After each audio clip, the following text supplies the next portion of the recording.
Peradaban Islam dipastikan akan jaya sebelum hari kiamat terjadi. Akan tetapi yang menjadi pertanyaan buat kita semua adalah, apakah kita termasuk di dalam unsur-unsur yang membuat peradaban Islam itu terbentuk? Bismillahirrahmanirrahim. Alhamdulillah alladzi bi ni'matihi tatimmus shalihat wa bi fadlihi tatanazzalul khairat wal barakat wa bi taufiqihi tatahaqqaqul maqasid wal ghayat wa azka salawatullahi wa taslimatihi ala al-mab'uuth rahmatan lil alamin nabiyyir rahmah wa imamil huda wal muttaqin huwa nabiyyuna Muhammadin wa ala alihi wa sahbihi ajma'in. Faya ibadallah, usi nafsi al-khati'ata al-mudnibah wa usikum jami'an bitaqwallah wa ahuthukum ala ta'atihi wa ta'ati rasulihi la'allakum turhamun. Wa qala ar-rasul as-sadiqul masduq sallallahu alaihi wasallam, ittaqillaha haitsuma kunt wa atbi'is sayyi'ata al-hasanata tamhuha wa khaliqin nasa bi khuluqin hasan. Amma ba'd. Jamaah Jumat yang dimuliakan Allah Subhanahu wa taala. Kita bersyukur kehadirat Allah Subhanahu wa taala atas segala nikmatnya. Kemudian kita juga bersalawat kepada Nabi-Nya Nabi Muhammad sallallahu alaihi wasallam. Kita bersyukur bahwa kita ditakdirkan menjadi sebagai umat Nabiullah Muhammad sallallahu alaihi wasallam. Kita bersyukur bahwa walaupun posisi kita adalah umat terakhir, umat akhir zaman, tapi kita adalah umat yang terbaik. Yang disebutkan di dalam riwayah hadis, tidak akan masuk umat-umat terdahulu ke dalam syurga sebelum umat Nabi Muhammad sallallahu alaihi wasallam lebih dahulu memasuki syurga. Jamaah yang dimuliakan Allah Subhanahu wa taala. Taujihat kita pada Jumat hari ini adalah tentang motivasi buat kita semua sebagai seorang muslim agar berusaha menjadi bagian dari unsur pembentukan peradaban Islam di akhir zaman. Bahwa kita sadar bahwa saat ini secara lahiriah umat Islam berada di bawah umat-umat yang lain secara ekonomi, secara peradaban, teknologi dan sebagainya. Secara umum umat Islam berada di bawah umat-umat selain Islam. Maka kita semua sebagai seorang muslim hendaknya merenungkan itu dan menjadi motivasi buat kita sebagai seorang muslim yang baik, bahwa kita perlu berjuang keras untuk menjadi unsur-unsur dari terbentuknya peradaban Islam di akhir zaman.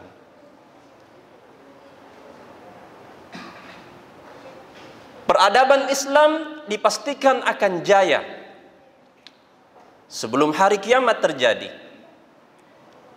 Akan tetapi yang menjadi pertanyaan buat kita semua adalah, apakah kita termasuk di dalam unsur-unsur yang membuat peradaban Islam itu terbentuk? Itulah pertanyaannya. Karena Islam ini dengan sendirinya Allah Subhanahu wa taala menjaminnya akan menjadi mulia. Sebelum itu mari kita awali dengan sebuah renungan bahwa efek dari waktu, salah satu efek waktu adalah akumulasi. Bahwa budaya yang dilakukan oleh sekelompok orang,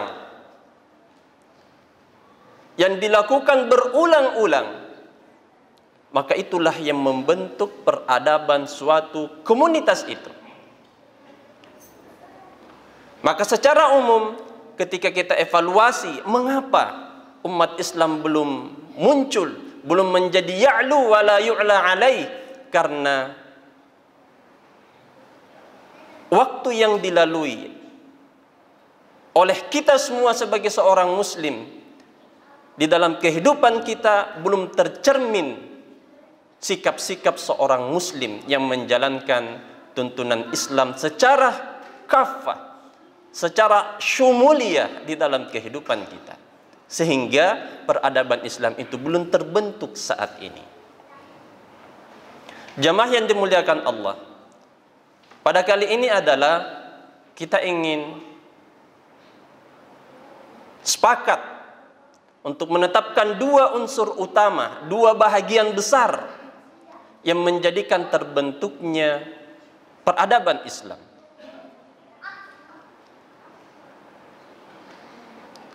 Kedua hal ini adalah pemuda dan orang tua. Pemuda dan orang tua. Karena pelaku terbentuknya peradaban adalah orangnya. Pelaku terbentuknya peradaban Islam ini adalah muslimnya. Dan secara umum kita bagi pemuda muslim dan orang tua yang muslim. Dua golongan inilah yang akan mendukung terbentuknya peradaban Islam. Itu yang mesti kita sadari. Maka poin yang pertama adalah tentang pemuda.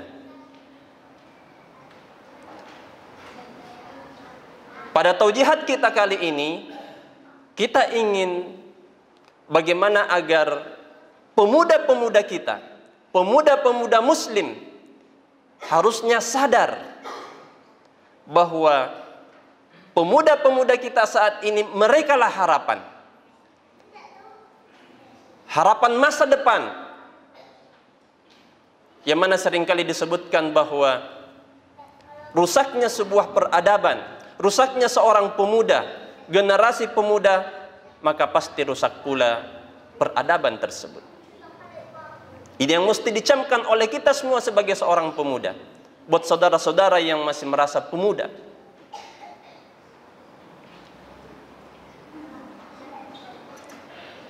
Dan perlu disadari bahwa di akhir zaman ini tantangan para pemuda kita itu semakin berat. Beda dengan tantangan-tantangan kita para pemuda dahulu 20-30 tahun yang lalu. Semakin kesini tantangannya semakin berat. Umat-umat selain Islam senantiasa merongrong bagaimana agar pemuda-pemuda kita rusak, pemuda-pemuda kita ikut dengan mereka, malu di dalam menerapkan sikap-sikap Islam di dalam kesehariannya. Itulah yang terjadi di generasi pemuda kita saat ini. Maka kita ingin katakan, bangun, wahai pemuda-pemuda muslim, bangun dari tidur kalian, dari kelalaian kalian.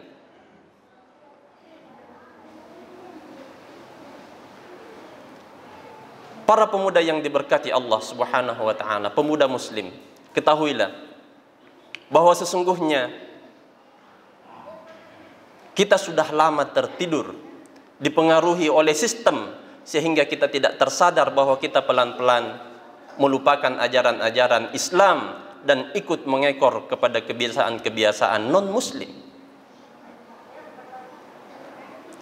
Ketahuilah di dalam Islam, ketika seorang pemuda telah mencapai usia balik, maka sungguh pada saat itu sudah dimulai catatan amal-amal kalian.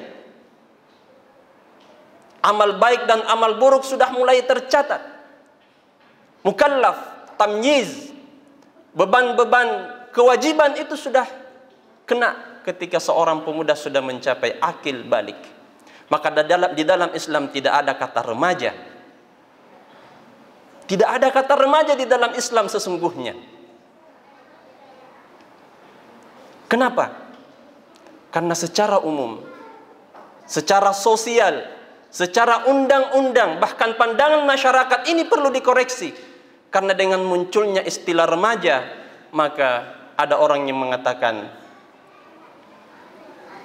tidak apa-apa nakal, tidak apa-apa bergaul sebebas-bebasnya, masih remaja, wajar masih remaja melakukan hal-hal yang memprihatinkan, yang mengkhawatirkan. Ada permakluman secara sosial, tidak apa-apa karena masih remaja.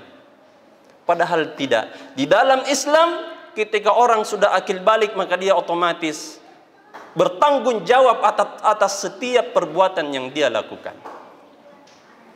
Maka kita kenal dalam sejarah, sungguh orang-orang yang bisa membawa kemuliaan itu banyaknya adalah orang-orang para pemuda yang tidak malas, yang berjiwa mandiri, mental yang kuat.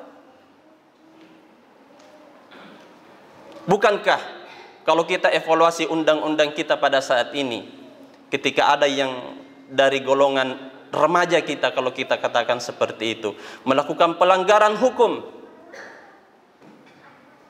undang-undang begitu lunak, begitu lembek, paling tidak, paling maksimal mereka hanya dikenakan rehabilitasi. Berbeda hukumannya dengan orang dewasa. Maka kita bisa baca berita media, banyak di antara remaja-remaja, pemuda-pemuda yang melakukan pelanggaran berat, pemerkosaan sampai pembunuhan, tapi hukumannya begitu lunak, sampai maksimal hanya direhabilitasi saja. Dan itulah undang-undang kita saat ini, seolah-olah memaklumi ketika usia remaja melakukan pelanggaran. Padahal di dalam Islam tidak. Di dalam Islam ketika seorang sudah mencapai akil balik, jelas dia sudah menanggung segala perbuatan yang dia lakukan. Kalau dia mencuri, potong tangan. Dia berzina, dia harus dicambuk. Itu kalau hukum Islam berlaku. Dan itu secara umum. Ketika itu sudah berlalu sedemikian lamanya, akhirnya remaja-remaja kita, kalau kita mau sebut remaja, akhirnya seolah-olah merasa dimaklumi kalau mereka melakukan pelanggaran. Wajar mereka masih remaja. Padahal tidak, di dalam Islam tidak ada remaja. Ketika anak-anak langsung menjadi seorang pemuda, tidak ada istilah remaja di dalam Islam. Di dalam hadis, syabun nasya'a fi ibadatillah. Seorang pemuda yang hidup dengan beribadah kepada Allah. Golongan pemuda inilah yang akan mendapatkan naungan di hari kiamat. Yudhilluhumullah. Allah akan memberikan naungan kepada mereka. Yauma la dhilla illa dhilluh. Di hari tidak ada naungan selain naungannya Allah. Siapa mereka? Salah satunya adalah seorang pemuda. Seorang pemuda yang sudah masuk usia akil balik, tumbuh di dalam ibadah kepada Allah. Mereka. Bukan mereka yang disebut remaja, yang pergaulannya memprihatinkan, pergaulan bebas, narkoba dan seterusnya. Wa na'udzubillah. Maka wahai pemuda-pemuda Muslim, bangun. Jangan malas. Karena sesungguhnya penyakit utama pemuda kita, generasi kita adalah sifat malas. Sehingga sifat malas menjadi salah satu hal yang paling dipermohonkan lindungan oleh Rasulullah sallallahu alaihi wasallam kepada Allah. Allahumma inna na'udzubika minal ajzi wal kasal.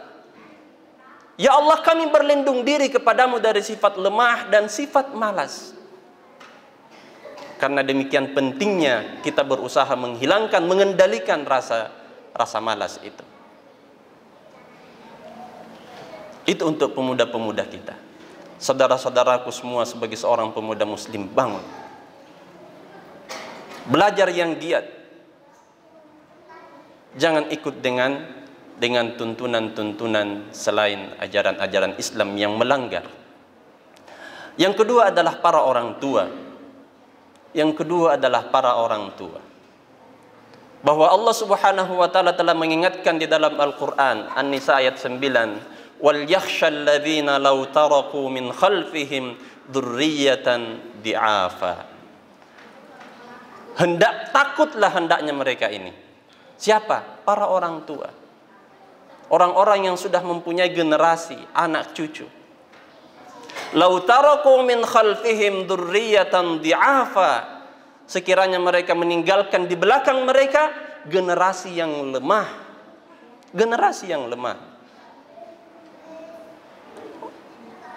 Walaupun dimaknai lemah di sini adalah lemah dari sisi ekonomi, tapi itu meliputi semua. Lemah mental, lemah ilmu, lemah kemandiriannya, segala hal. Kita sebagai seorang orang tua yang sudah mempunyai anak generasi, harus betul-betul kita usahakan jangan sampai anak-anak kita adalah anak-anak yang tidak bisa memberikan kontribusi di dalam terbentuknya peradaban Islam ini. Yang perlu kita ingat sebagai orang tua adalah bahwa anak-anak kita adalah amal jariah kita. Anak-anak kita adalah amal jariah kita.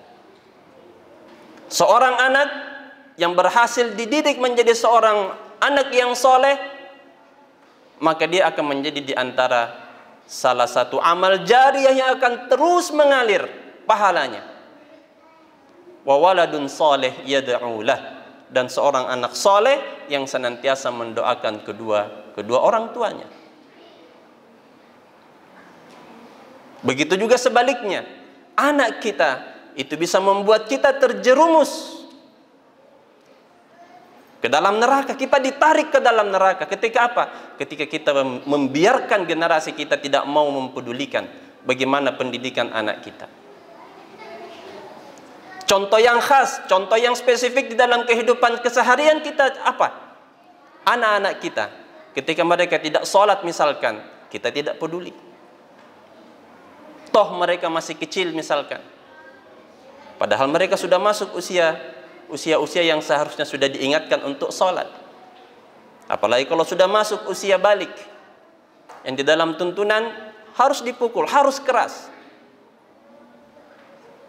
Nah, kita sebagai orang tua, pedulikah kita terhadap itu semua?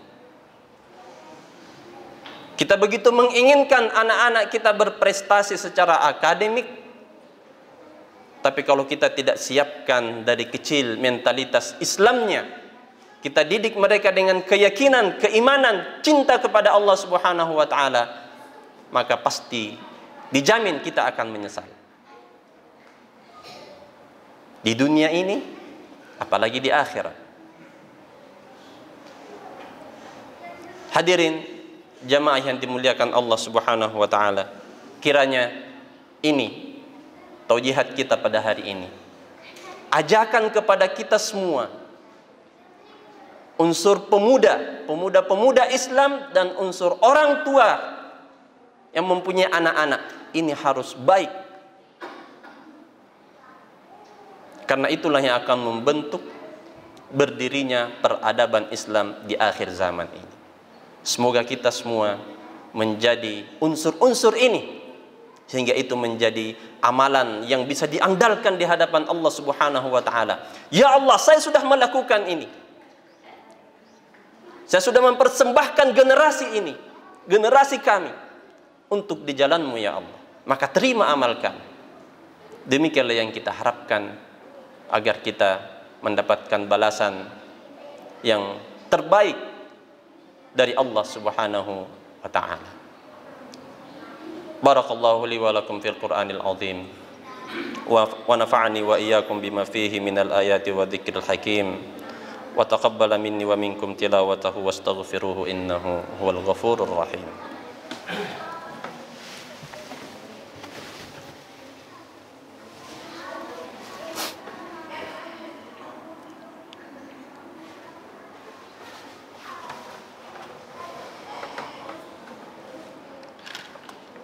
Innal hamdalillah nahmaduhu wa nasta'inuhu wa nastaghfiruh wa nastahdi wa natubu ilaihi wa natawakkalu alaihi wa na'udzu bihi min syururi anfusina wa sayyiati a'malina may yahdihillahu fala mudhillalah wa may yudlilhu fala hadiyalah asyhadu an la ilaha illallah wahdahu la syarikalah wa asyhadu anna Muhammadan abduhu wa rasuluh. Allahumma salli ala nabiyyina Muhammad wa ala ali Muhammad kama sallaita ala Ibrahim wa ala ali Ibrahim innaka Hamidum Majid. Wa barik ala Muhammad wa ala ali Muhammad kama barakta ala Ibrahim wa ala ali Ibrahim innaka Hamidum Majid. Faya ibadallah ittaqullaha haqqat taqwa faqad fazal muttaqun wal aqibatu khairul lil muttaqin wala udwana illa 'alal zalimin. Hadirin jemaah yang dimuliakan Allah, sebelum kita berdoa, sebagai taujih terakhir dalam kesempatan khutbah kali ini adalah tentang bagaimana kita mengevaluasi diri kita dan keluarga kita, khususnya anak-anak kita. Ini kuncinya. Kita evaluasi bagaimana anak-anak kita di rumah. Kita lihat, kita pantau, kita awasi. Kalau perlu kita membuat jadwal-jadwal bagaimana agar anak-anak kita betul-betul terpantau aktivitas kesehariannya. Kita arahkan mereka. Bukan hanya memerintah, tapi kita arahkan, kita memberikan contoh, tauladan. Karena kunci keberhasilan dalam melakukan satu hal itu dengan qudwah, dengan contoh. Bahkan itu pun dilakukan oleh Rasulullah sallallahu alaihi wasallam ketika beliau pernah memerintahkan kepada para sahabatnya untuk bercukur, tahallul. Tidak ada yang ikut. Kemudian diberikan nasihat oleh salah seorang istri beliau, lakukanlah lebih dahulu. Maka kemudian beliau mencontohkan, memberikan qudwah. Maka segera kemudian para sahabat ikut bercukur. Inilah yang mesti kita lakukan. Berikan contoh, berikan arahan yang terbaik kepada anak-anak kita sambil terus memperbaiki kapasitas kita sebagai orang tua. Belajar terus, karena sesungguhnya kita masih kekurangan ilmu kita masih kurang, baik untuk diri kita, untuk kita amalkan, apalagi untuk anak-anak kita sebagai bekal di masa depan mereka. Mari kita berdoa kepada Allah Subhanahu wa taala. Bismillahirrahmanirrahim. Alhamdulillahi ghafiril dhanbi wa qabilit taub dzil tawli syadidil iqab la ilaha illa huwa al-ahadus samad lam yalid wa lam yulad wa lam yakul lahu kufuwan ahad. Allahumma ighfir lil muslimina wal muslimat wal mu'minina wal mu'minat al ahya'i minhum wal amwat innaka sami' qarib mujibud da'awat ya qadhiyal hajat. Allahumma arinal haqqa haqqan warzuqna ittiba'ah wa arinal